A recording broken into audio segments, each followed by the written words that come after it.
அலைக்கும் வரஹ்மத்துல்லாஹி வபரகாத்துஹு. எல்லா புகழும் வல்ல அல்லாஹ் ஒருவனுக்கே உரித்தாகட்டுமாக, ஆமீன். அவனின் அன்பும் அருளும் மக்கத்து ராஜா மதீனத்து ரோஜா நம் உயிரினும் உயிரான உயிரினும் மேலான முஹம்மது ரசூலுல்லாஹி ஸல்லல்லாஹு அலைஹி வஸல்லம் அவர்கள் மீதும், அவர்களை அடியுட்டி வாழ்ந்து மறைந்து மறையாமல் இருக்கிற உத்தம சத்திய சஹாபாக்கள், தாபியன்கள், தபஅ தாபியன்கள், நாம் நம்மை சார்ந்த அத்தனை நபர்கள் மீதும் அல்லாஹுவின் அன்பும் அருளும் என்றென்றும் குறைவின்றி நிலவட்டுமாக, ஆமீன். இறையருள் பெற்ற நல்லவர்கள் என்கிற ஒரு அற்புதமான நிகழ்ச்சியில் இன்று நாம் பார்க்க இருக்கிற இறையருள் பெற்ற நல்லவர் ஹசன் பஸரி ரஹ்மத்துல்லாஹி அலைஹி. ஹசன் பஸரி ரஹ்மத்துல்லாஹி அலைஹி சய்யிது தாபியாக, தாபியின்களிலே தலைவர் என்று சொல்லப்படுகிற அளவிற்கு சிறப்பு பெற்ற ஒரு தாபி. தாபி என்றால் ரசூல் ஸல்லல்லாஹு அலைஹி வஸல்லத்தை சந்தித்த சஹாபாக்களை சந்தித்தவர்கள். சஹாபாக்களோடு தோழமை கொண்ட அந்த மக்களுக்கு, மனிதர்களுக்கு தாபி என்றொரு பெயர் சொல்வார்கள். இஸ்லாத்திலே நபி ஸல்லல்லாஹு அலைஹி வஸல்லம் அவர்களுக்கு அடுத்து சஹாபாக்கள், சஹாபாக்களுக்கு அடுத்து சிறப்பு அந்தஸ்து தாபியன்களுக்கு உண்டு. அந்த தாபியன்களிலே கட்டுப்பட்டவர்கள் தான் ஹசனுல் பஸரி ரஹ்மத்துல்லாஹி அலைஹி. ஒரு அற்புதமான மனிதர், இறைநேச செல்வர், மிகப்பெரிய ஆலிம். அதிலும் குறிப்பாக இவர்களுடைய வரலாற்றிலே ஒரு தனி சிறப்பு ஒன்று இருக்கிறது. என்னவென்றால், இவர்கள் ரசூல் ஸல்லல்லாஹு அலைஹி வஸல்லத்துடைய மனைவியான உம்மஹாத்துல் முஃமினீன்களை கட்டுப்பட்ட உம்மு சலமா ரலியல்லாஹு அன்ஹா அவர்களுடைய அடிமையனுடைய மகன்தான் ஹசனுல் பஸரி. வரலாற்றில் எழுதுகிறார்கள், சில நேரங்களிலே வீட்டுல அந்த அடிமை ஹசனுல் பஸரி ரஹ்மத்துல்லாஹியுடைய தாயார் ஏதாவது வீட்டு வேலை செஞ்சுக்கிட்டு இருப்பாங்க. அப்போ உம்மு சலமா நாயகியுடைய வீட்டுல வேலை செஞ்சுக்கிட்டு இருக்கும் போது திடீரென்று பசியின் காரணமாக ஹசனுல் பஸரி அழுகுவாங்களாம்.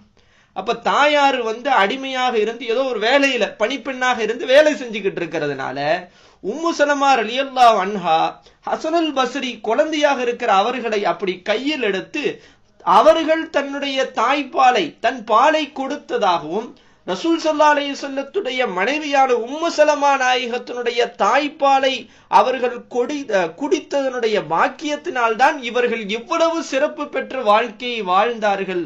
அல்லாஹ் அந்த தௌஃபீகை கொடுத்தான் ஹசனுல் பஸரி ரஹ்மத்துல்லாஹி அலைஹி என்று ஒரு வாழ்க்கை குறிப்பும் இருக்கிறது.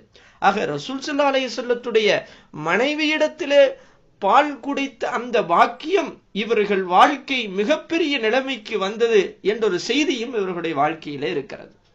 அடுத்து இவர்கள் வாழ்க்கையில பொதுவாக இவர்கள் எப்படிப்பட்டவர்கள் என்றால், எல்லாத்தையும் தன்னை விட மேலானவர்களாக நினைப்பார்கள். எந்த ஒரு பிராணியாக இருந்தாலும் சரி, யாராக இருந்தாலும் சரி, அவர்கள் மனசுல சொல்லிக்குவானா, ஹுவ ஹைரும் மின்னி, அவர் என்னை விட சிறந்தவர், இது என்னை விட சிறந்தது என்று எல்லா மனிதர்களையும் பிராணிகளையும் தன்னை விட சிறந்தது என்று நினைக்கிற வாக்கியம். அந்த ஒரு மனநிலை உள்ளவர்கள் ரொம்ப பெரிய வாக்கியம். லைட்டா அமல் செஞ்சால தாம் பெரிய ஆளுன்ற மாதிரி நினைக்கிற காலத்திலே ஹசனுல் பஸரி ரஹ்மத்துல்லாஹி வாழ்க்கையிலே நாம் பெற வேண்டிய செய்தி என்னவென்றால், யாரை பார்த்தாலும் தன்னை விட மேலானவர்கள் என்று அவர்களை நினைப்பார்களாம். இப்படித்தான் ஒவ்வொன்னையா பார்த்து ஹுவ ஹைரும் மின்னி, ஹுவ ஹைரும் மின்னி, ஹுவ ஹைரும் மின்னின்னு சொல்லிட்டு இருந்தாங்க. ஒரு நாள் ஒருத்தர் கேட்டு போட்டாரு, இந்த நாய் சிறந்ததா, ஹசனுல் பஸரி ஆகிய நீங்கள் சிறந்தவர்களா என்று கேட்டபோது ஹசனுல் பஸரி ரஹ்மத்துல்லாஹி அலைஹி யோசிக்காம சொன்னார்கள், மரணிக்கிற போது கலிமாவோடு நான் மரணித்தால் நான் சிறந்தவன், கலிமா இல்லாமல் மரணித்தால் இந்த 100 ஹசனுல் பஸரியை விட இந்த நாய் தான் சிறந்தது என்றார்கள். எவ்வளவு பெரிய எண்ணம் பாருங்கள். ஒரு நாய் என்கிற பிராணி கூட தன்னை விட சிறந்தது, தான் கலிமா இல்லாமல் மரணித்தால் என்று ஒரு அற்புதமான விளக்கத்தை விளங்கி வாழ்ந்தவர்கள் ஹசனுல் பஸரி ரஹ்மத்துல்லாஹி அலைஹி. ஒரு நாயை கூட அசிங்கமா கேவலமா நினைக்காதவங்க, எல்லாரையும் பார்த்தாலும் ஹோ ஹைரும் மின்னி, ஹுவ ஹைரும் மின்னி என்ற எண்ணம் மிகைப்பாக உடையவர்கள். அவருடைய வாழ்க்கையில நிறைய நிகழ்வுகள், அற்புதமான நிகழ்வுகள் எல்லாம் இருக்கிறது. ஹசனுல் பஸரி ரஹ்மத்துல்லாஹி அலைஹி அவர்களுடைய சபை மிகப்பெரிய ஆலிமும் கூட. சையது தாயிஃபா என்று சொல்வார்கள். மிகப்பெரிய வருங்காலத்திலே சஹாபாக்களுடைய இல்மை இந்த உம்மத்திற்கு கொண்டு போய் சேர்த்த ஒரு பெருமையிலே ஹசனுல் பஸ்ரி ரஹ்மத்துல்லாஹி அலைஹிக்கும் உண்டு. ஹசனுல் பஸ்ரி ரஹ்மத்துல்லாஹி அலைஹியுடைய ஒரு சபை. இன்னைக்கு நமக்கு எவ்வளவோ பிரச்சனைகள் வருது, எவ்வளவோ சிரமங்கள் வருது, எவ்வளவோ கஷ்டங்கள் வருது, சோதனைகள் வருது. இது எல்லாவற்றிற்கும் காரணம் நாம் செய்யக்கூடிய பாவம் தான். இது இவர்களுடைய வாழ்க்கையில ஒரு நிகழ்வின் மூலமாக நமக்கு தெரிகிறது. ஹசனுல் பஸ்ரி ரஹ்மத்துல்லாஹி அலைஹி ஒரு நாள் உட்கார்ந்து இருக்கிறாங்க. ஒரு மனிதர் வர்றாரு, வந்து சொல்றாரு, தனக்கு ஒரு மிகப்பெரிய நிலம் இருக்கு, எல்லாமே என்ன செய்யுது, பஞ்சத்தால அத பூமியே வந்து தண்ணி இல்லாம வறண்டு போச்சு, அதுக்காக ஏதாவது துவா செய்யுங்க, என்ன செய்யறதுன்னு கேட்கிறாரு, முறையிடுறாரு. ஹசனுல் பஸ்ரி ரஹ்மத்துல்லாஹி அலைஹி அவருக்கு சொல்றாங்க, இஸ்தக்ஃபிருல்லாஹ், என்ன செய்யுங்க, இஸ்தக்ஃபிருல்லாஹ், அல்லாஹ்விடக்கு நீங்க பாவ மன்னிப்பு தேடுங்க, அல்லாஹ்விடத்துல நீங்கள் பாவ மன்னிப்பு தேடுங்கள். இஸ்தக்ஃபிரு, நீங்கள் பாவ மன்னிப்பு தேடுங்கள். முதல்ல இஸ்தக்ஃபிருல்லாஹ், அதே மாதிரி நீங்க ஃபர்ஸ்ட் பாவ மன்னிப்பு தேடுங்க அப்படின்னு சொல்றாங்க. கொஞ்ச நேரம் கழிச்சு இன்னொரு மனிதர் வர்றாரு. அவர் வந்து சொல்றாரு, எனக்கு கடுமையான வறுமை ஏழ்மை அதிகமா இருக்கு, எனக்கு ஏதாவது ஒரு வழி சொல்லுங்க அப்படின்றாரு. ஹசனுல் பஸ்ரி ரஹ்மத்துல்லாஹி அலைஹி சொன்னாங்க, இஸ்தக்ஃபிருல்லாஹ், அல்லாஹ்விடத்துல நீ பாவ மன்னிப்பு தேடுன்றாங்க. கொஞ்ச நேரத்துல இன்னொரு மனிதர் வருகிறார். வந்து சொல்லுகிறார், எனக்கு குழந்தை இல்லை, ரொம்ப வருஷமா குழந்தை இல்லை, என் குழந்தை பாக்கியத்திற்காக துஆ செய்யுங்கள் அப்படின்றார். உடனே ஹசனுல் பஸ்ரி ரஹ்மத்துல்லாஹி அலைஹி அவருக்கும் சொல்றாங்க, இஸ்தக்ஃபிருல்லாஹ், அல்லாஹ்விடத்துல நீ பாவ மன்னிப்பு தேடி வா, உனக்கு குழந்தை கிடைக்கும். அடுத்து ஒரு மனிதர் வர்றாரு, வந்து சொல்றாரு, எனக்கு தோட்டம் இருக்கு நிறைய, ஆனா தோட்டம் காஞ்சு கருவாடா போச்சு, செழிப்பே இல்லைன்றாரு. அவருக்கும் ஹசனுல் பஸ்ரி ரஹ்மத்துல்லாஹி அலைஹி சொல்றாங்க, இஸ்தக்ஃபிருல்லாஹ், அல்லாஹ்விடத்துல நீ பாவ மன்னிப்பை தேடி வா, உன் தோட்டம் செழிப்பாகும்னு சொல்லி அமைச்சிடுறாங்க. அங்க உட்கார்ந்து இருந்த ஒரு மனிதர் கேட்கிறாரு, அத்தாக்கு ரிஜாலுன் யஷ்கூன அன்வான், நிறைய மனிதர்கள் வந்து அவர்களுக்கு தேவையான எவ்வளவோ குறைகளை உங்களிடத்திலே முறையிட்டார்கள், ஆனால் அமர்த்தஹும் குல்லஹும் பில் இஸ்திக்ஃபார், எல்லாருக்கும் நீங்க ஒரே தீர்வு தான் சொன்னீங்க, போ பாவ மன்னிப்பு தேடு அப்படின்ட்டு. கேட்டது ஒவ்வொருத்தரும் ஒவ்வொரு குறைய ஒரு கஷ்டத்தை முறையிட்டாங்க, எல்லாருக்கும் நீங்க ஒரே பதில் தான் சொன்னீங்க, இஸ்திக்ஃபார் செய்ய, உன் பாவத்தை நினைச்சு அல்லாஹ்ட்ட மன்னிப்பு தேடுன்ட்டு.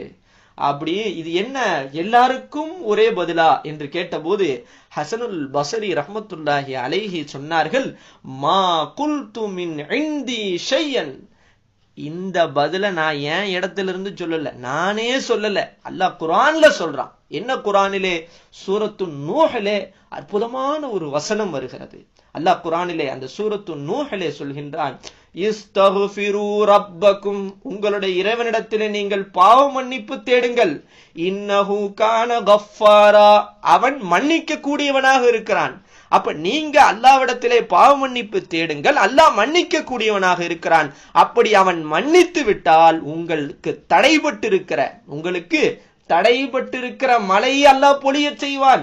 யுர்சிலிஸ் ஸமா அலைக்கும் மித்ராரா, உங்களுக்கு தடைபட்டிருக்கக்கூடிய மழையை அல்லாஹ் வானத்தை அப்படியே கொண்டு வந்து மழையாக உங்களுக்கு பொழிய செய்வான்.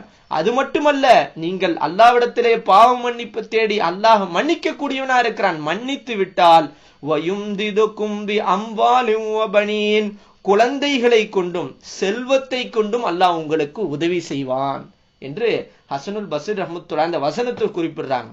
அது மட்டுமல்ல, அல்லாஹ் சொல்கின்றான், வயஜஅல் லகும் ஜன்னாத்தின் வயஜஅல் லகும் அன்ஹாரா, உங்களுக்கு அல்லாஹ் நிறைய தோட்டங்களையும் அதே போன்ற ஆறுகளையும் உங்களுக்கு ஆக்குவான் என்று இந்த வசனத்தை குறிப்பிட்டு விட்டு, இதனால் தான் இந்த 4 மனிதர்களுக்கும் ஒரே தீர்வாக நான் அல்லாஹ்விடத்திலே பாவ மன்னிப்பு தேடுங்கள் என்று நான் சொன்னேன் என்று ஹசனுல் பஸ்ரி ரஹ்மத்துல்லாஹி அலைஹி சொன்னார்கள். ஆக எல்லாம் வல்ல அல்லாஹ்வின் நல்லடியார்களே, இந்த நிகழ்வின் மூலம் நமக்கு தெரிவது, நமக்கு ஒரு கஷ்டம், ஒரு சோதனை, செல்வத்திலோ அல்லது பொருள்களிலோ அல்லது குழந்தை பாக்கியம் இல்லாமல் ஏதேனும் ஏதேனும் பலா முசீபத்துகள், கஷ்டங்கள், சிரமங்கள் ஏற்பட்டால் நாம் செய்த பாவத்தின் காரணமாகத்தான் இந்த சோதனை நமக்கு வந்தது என்கிற எண்ணத்தோடு நாம் அல்லாஹ்விடத்திலே நாம் போய் கரம் ஏந்தி விட வேண்டும். அல்லாஹ்விடத்திலே நாம் செய்த பாவத்தை நினைத்து அழுது பாவ மன்னிப்பு தேடிவிட வேண்டும். அப்படி தேடினால் நமக்கு தடைபட்டிருக்கிற எல்லா விஷயங்களையும் அதை நீக்கி அல்லாஹு தஆலா நமக்கு எல்லா விதமான பாக்கியத்தையும் கொடுப்பான் என்பது இந்த ஹஸனுல் பஸ்ரி ரஹ்மத்துல்லாஹியுடைய இந்த வாழ்க்கையினுடைய இந்த நிகழ்வின் மூலமாக நமக்கு தெரிகிற செய்தி. இன்னும் நிறைய செய்தி. ஹஸனுல் பஸ்ரி ரஹ்மத்துல்லாஹி அலைஹி ரொம்ப இறையச்சம் மிக்கவங்க. எந்த அளவுக்குண்டா, ஒரு நாள் இவங்க குடிக்கிறதுக்கு தண்ணி எடுத்தாங்க. ஐயுஹல் வலதுன்ற கசால் இமாமுடைய கிரதத்துல இந்த சம்பவம் பதிவு செய்யப்பட்டிருக்கு. அண்ணல் ஹஸனுல் பஸ்ரி ஒரு நாள் ஹஸனுல் பஸ்ரி ரஹ்மத்துல்லாஹி அலைஹி குடிக்கிறதுக்கு குளிர்ந்த தண்ணி அப்படி கையில கொடுக்கப்படுது. தண்ணி தாக அடிக்குது, குடிக்கிறதுக்கு தண்ணி குடிக்கலான்னும் போது குளிர்ந்த தண்ணியை கையில வச்சிருக்கிறாங்க. குளிர்ந்த தண்ணி அப்படி கையில அந்த கோப்பையில அந்த கிளாஸ்ல எடுத்து இப்படி பார்த்துட்டு மயக்கம் போட்டு கீழே விழுந்துட்டாங்க. என்ன தண்ணிய குளிர்ந்த தண்ணி குடிக்கிறதுக்கு அதை பார்த்தியே மயக்கம் போட்டு விழுந்துட்டாங்க அப்படின்னா, ஃபலம்மா அஃபாக்க மயக்க தெளிஞ்சு எந்திரிச்ச பிறகு கேட்டாங்க, கீழ லஹு மாலக்கையா அபா சயீத், ஹஸனுல் பஸ்ரியே, அபு சயீத் என்கிற ஹஸனுல் பஸ்ரியே, குளிர்ந்த தண்ணியை கையில வாங்கிட்டு ஏன் கீழே போட்டு மயக்கம் போட்டீங்க, என்ன விஷயம் என்று கேட்டபோது அவர்கள் சொன்ன செய்திதான் இங்கு நாம் யோசிக்கணும். தகர்து அம்னியத அஹ்லின் நார், நரகவாசிகள் ஆசைப்படுகிற அந்த ஆசையை நான் நினைத்து பார்த்தேன். ஹீன யகூலூன லி அஹ்லில் ஜன்னா, நாளைக்கு என்ன செய்வான், நரகவாசிகள் பயங்கரமா கத்துவாங்களாம். அல்லாஹு தஆலா எப்படி கொடுமைப்படுத்துவானா நரகவாசிகளை, சொர்க்கவாசிகள் அனுபவிக்க கூடிய சுகபோகத்தை நரகவாசிகள் பார்க்க வைப்பானா. அப்ப பார்க்க வைக்கும் போது இன்னும் கொஞ்சம் என்ன செய்யும், அவங்களுக்கு கஷ்டம் ஏற்படும். ஒரு பக்கம் இவங்க நரகத்துல வேதனை அடைஞ்சுக்கிட்டு இருப்பாங்க, இன்னொரு பக்கம் சொர்க்கவாசிகள் சுகம் அனுபவித்துக் கொண்டிருப்பதை பார்க்கிற போது இவர்களுக்கு தாங்க முடியாத கஷ்டம். அப்ப அந்த நேரத்துல அந்த சொர்க்கவாசிகளை பார்த்து நரகவாசிகள் கத்துவார்களாம், அன் அஃபீது அலைனா மினல் மா, உங்களுக்கு கிடைத்திருக்கிற அந்த குளிர்ந்த தண்ணீரை எங்கள் மீது ஊற்றுங்கள் என்று அவர்கள் கதறுவார்கள். இந்த விஷயத்தை நான் நினைத்து பார்த்து நான் மயக்கம் போட்டு கீழே விழுந்து விட்டேன் என்று சொன்னார். இப்படித்தானே நாளைக்கு நடக்கும் என்று. இப்படி ஒவ்வொரு நிமிஷமும் நாளைக்கு நரகத்துடைய நிலைமை என்ன, சொர்க்கத்துடைய நிலைமை என்ன, மறுமையுள்ள என்ன நடக்கும் என்பதை நினைத்து கொண்டே வாழ்ந்தார்கள். இந்த நினைவோடு வாழ்க்கை இருந்தால் எந்த ஒரு மனுஷனும் தவறு செய்ய மாட்டான். ஹஸனுல் பஸ்ரி ரஹ்மத்துல்லாஹி அலைஹி சந்திக்கிறதுக்கு ஒருத்தர் வந்திருக்கிறார். வந்து பார்த்தா வீட்டுல அவங்க உட்கார்ந்துருப்பாங்களே, எப்பயும் உட்கார்ந்து இருக்கிற அந்த இடம் பார்த்தா ஃபுல்லா ஈரமா இருக்கு. ஈரமா இருக்கிறத பார்த்துட்டு வந்தவர் கேட்டார், எங்க கழுவி விட்டுருக்கீங்களான்னு கேட்டாரு. அங்க இருக்கிற பெண்மணி சொன்னார்கள், அவங்க மனைவி, இல்ல கழுவி விட்டதல்ல, ஹஸனுல் பஸ்ரி ரஹ்மத்துல்லாஹி அலைஹி அழுத அந்த அழுகையினுடைய கண்ணீரின் காரணமாகத்தான் இது ஈரமாக இருக்கிறது, அவர்கள் உட்கார்ந்து இருக்கிற இடம் அப்படின்னா சுத்தி அப்படி ஈரமா இருந்திருக்கு. இப்ப எந்த அளவுக்கு அவங்க அழுதுகிட்டே இருந்திருப்பாங்கன்றத நாம் யோசிக்க வேண்டும். ஆக எல்லாம் வல்ல அல்லாஹ்வின் நல்லடியார்களே, ஹஸனுல் பஸ்ரி ரஹ்மத்துல்லாஹியுடைய வாழ்க்கையில் நாம் பெற வேண்டிய படிப்பினை, எல்லா மனிதர்களையும் நம்மை விட சிறந்தவர்களாக நாம் பார்க்க வேண்டும். ஹுவ கைரும் மின்னி, ஹுவ கைரும் மின்னி, யாரையும் நம்மை விட தாழ்ந்தவர்களாக நாம் நினைத்து கூட பார்த்து விடக்கூடாது. அடுத்து அல்லாஹ்விடத்திலே நாம் பாவ மன்னிப்பு தேட வேண்டும். அல்லாஹ்விடத்திலே நம் பாவத்தை நினைத்து அழுது கொண்டே இருக்க வேண்டும். நான் என்ன பெரிய சூஃபி, நான் என்ன பாவம் செஞ்சிட போறேன், கரெக்டா தொழுகிறேன், கரெக்டா குர்ஆன் ஓதுறேன், நான் பெரிய அவுலி அப்படின்றது இல்லாமல் ஒவ்வொரு நிமிடமும் நாம் செய்த, தெரிந்து தெரியாமல் செய்த எவ்வளவோ பாவங்கள் இருக்கிறது. அல்லாஹ் நம்மை பொருந்தி கொள்ள வேண்டும் என்கிற எண்ணத்தோடு நம் பாவத்தை நினைத்து நாம் அழுது கொண்டே இருக்க வேண்டும். இந்த விடுமுறை காலங்களிலே நாம் ஒரு 3 விஷயத்தை ஒரு ஹதீஸின் அடிப்படையில் நாம் அமைத்துக் கொள்ள வேண்டும். ரசூல் ஸல்லல்லாஹு அலைஹி வஸல்லம் சொன்னார்கள், ஸலாஸத்து அஸ்வாத்தின் யுஹிப்புஹல்லாஹ், 3 சத்தத்தை அல்லாஹ் விரும்புகிறான் கேட்பதற்கு. முதலாவது சௌத்து தீக், கோழி சேவல் காலையிலே கூவுகிறதே தொழுகைக்காக, அந்த சேவலின் சத்தத்தை அல்லாஹ் விரும்புகின்றான். வ சௌத்துல்லதி யக்ரஉல் குர்ஆன், குர்ஆனை ஓதக்கூடிய மனிதருடைய சத்தத்தை கேட்பதற்கு அல்லாஹ் விரும்புகின்றான். அடுத்து ரசூல் ஸல்லல்லாஹு அலைஹி வஸல்லம் சொன்னார்கள், வ சௌத்துல் முஸ்தக்ஃபிரீன பில் அஸ்ஹார், சஹருடைய நேரம், தஹஜ்ஜுடைய நேரம், இரவனுடைய கடைசி பகுதியிலே அல்லாஹு இடத்திலே அஸ்தகுஃபிருல்லா அஸ்தகுஃபிருல்லா என்று தன் பாவத்தை நினைத்து தன் இயலாமையை ஒற்றுக்கொண்டு பாவ மன்னிப்பு தேடுகிற, இஸ்திக்ஃபார் செய்கிற அந்த மனிதனுடைய குரலை கேட்பதற்கும் அல்லாஹ் விரும்புகிறான் என்று இந்த ஹதீஸ் நமக்கு வழிகாட்டுகிறது. இந்த அடிப்படையிலே ஹசனுல் பஸ்ரி ரஹ்மத்துல்லாஹியுடைய வாழ்க்கையை இந்த ஹதீஸின் அடிப்படையில் அல்லாஹ்விடத்திலே இந்த காலங்களிலே அதிகம் நாம் பாவ மன்னிப்பு தேடுகிற பாக்கியத்தை எல்லாம் வல்ல அல்லாஹு தஆலா கொடுத்தருள் புரிவானாக. இன்றைய நல்லவர்களுடைய பாதையில், இறையருள் பெற்ற நல்லவர்களுடைய பாதையிலே ஹசனுல் பஸ்ரி ரஹ்மத்துல்லாஹியுடைய வாழ்க்கையை போன்று வாழக்கூடிய பாக்கியத்தை எல்லாம் வல்ல அல்லாஹு தஆலா நம் அனைவருக்கும் கொடுத்தருள் புரிவானாக. வ ஆகிர் தஅவானா அல்ஹம்துலில்லாஹி ரப்பில் ஆலமீன். அஸ்ஸலாமு அலைக்கும் வரஹ்மத்துல்லாஹி வபரகாத்துஹு.